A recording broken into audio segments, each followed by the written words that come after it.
Construct the truth table പോലുള്ള questions ചെയ്യണമെങ്കിൽ നമ്മൾ ഫസ്റ്റ് കുറേ കണ്ടീഷൻസ് അറിഞ്ഞിരിക്കണം. അതിനകത്ത് ഫസ്റ്റ് കണ്ടീഷനാണ് നെഗേഷൻ.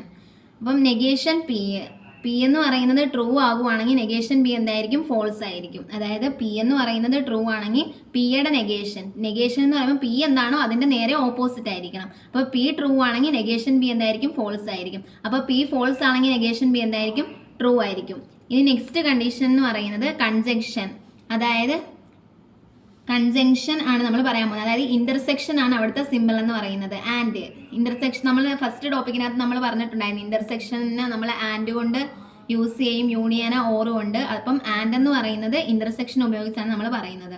അപ്പം the conjunction of two statements p and q is written as p and q. അതായത് രണ്ട് സ്റ്റേറ്റ്മെന്റിന്റെ കൺജങ്ഷനെ നമ്മൾ എഴുതുന്നത് എങ്ങനെയാണ്?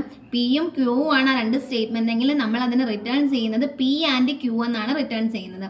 അപ്പോൾ ട്രൂത്ത് ടേബിൾ നമ്മൾ ട്രൂത്ത് ടേബിള് അപ്പോൾ രണ്ട് സ്റ്റേറ്റ്മെന്റ് ആണുള്ളത്, പി ഉണ്ട് ക്യൂ ഉണ്ട്. അപ്പോൾ നമ്മൾ കൺജങ്ഷൻ എടുക്കുമ്പോൾ പി ആൻഡ് ക്യൂ ആണ്. അപ്പോൾ ഇവിടെ രണ്ട് സ്റ്റേറ്റ്മെന്റ് ഉള്ളത്, അതായത് രണ്ട് എലമെന്റ്സ് പിയും ക്യൂവേ ഉള്ളു. അപ്പോൾ നമ്മൾ എടുക്കേണ്ടത് ടോട്ടൽ 4 നമ്മൾ എടുക്കണം. ഇപ്പോൾ പിയും ക്യൂവും 6 ഉണ്ടായിരുന്നെങ്കിൽ നമ്മൾ ടോട്ടൽ 8 എടുക്കേണ്ടത്. അപ്പോൾ ഇവിടെ പിയും ക്യൂവും മാത്രം ഉള്ളതുകൊണ്ട് നമ്മൾ ടോട്ടൽ 4 എടുക്കാവുള്ളൂ. അതായത് ഇത് നമ്മൾ തന്നെ എഴുതേണ്ടത്.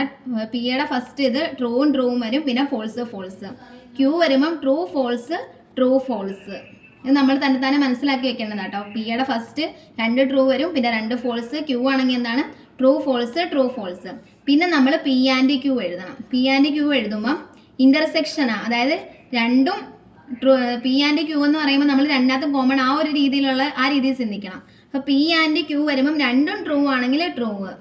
ഇനി ഒരെണ്ണം ട്രൂ ഒരെണ്ണം ഫോൾസും ആണെങ്കിൽ അവിടെ വരുന്നത് എന്തായിരിക്കും? ഫോൾസ് ആയിരിക്കും വരുന്നത്. പി ആൻഡ് ക്യൂവിൻ്റെ കണ്ടീഷനിൽ ഒരെണ്ണം ട്രൂവും ഒരെണ്ണം ഫോൾസും വന്നു കഴിഞ്ഞാൽ ഫോൾസ് ആയിരിക്കും പി ആൻഡ് ക്യൂ വരുന്നത്.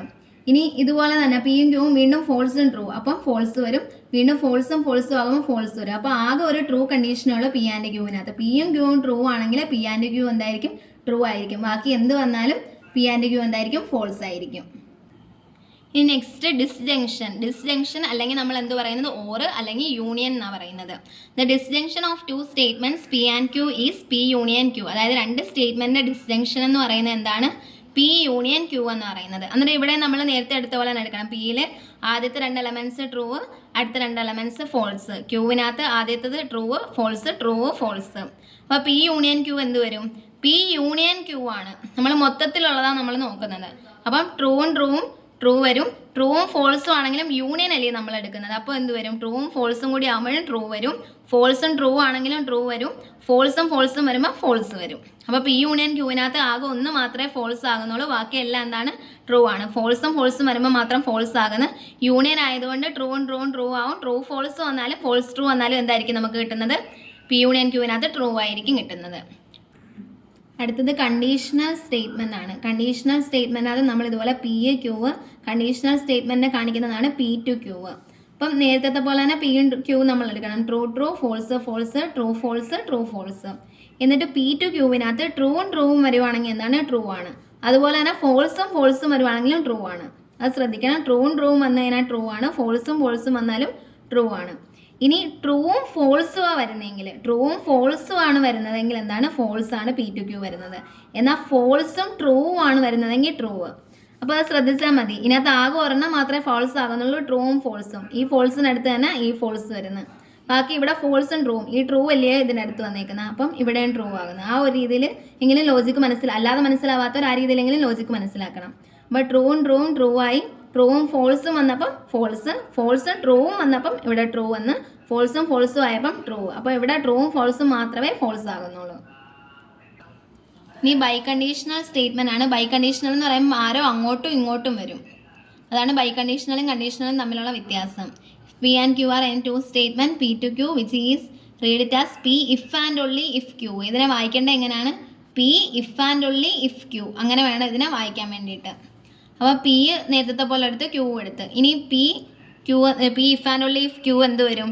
ട്രൂ ആണെങ്കിൽ ട്രൂ വന്ന്, ട്രൂവും ഫോൾസും ആണെങ്കിൽ ഫോൾസ് വന്ന്, ഫോൾസും ട്രൂ ആണെങ്കിലും ഫോൾസ് വന്ന്, ഫോൾസും ആണെങ്കിൽ ട്രൂ വന്ന്. അതായത് ഈ ഇഫ് ആൻഡ് ഓൺലി ഇഫ് കണ്ടീഷനകത്ത് പിയും ക്യൂവും ട്രൂ ആകണമെന്നുണ്ട്.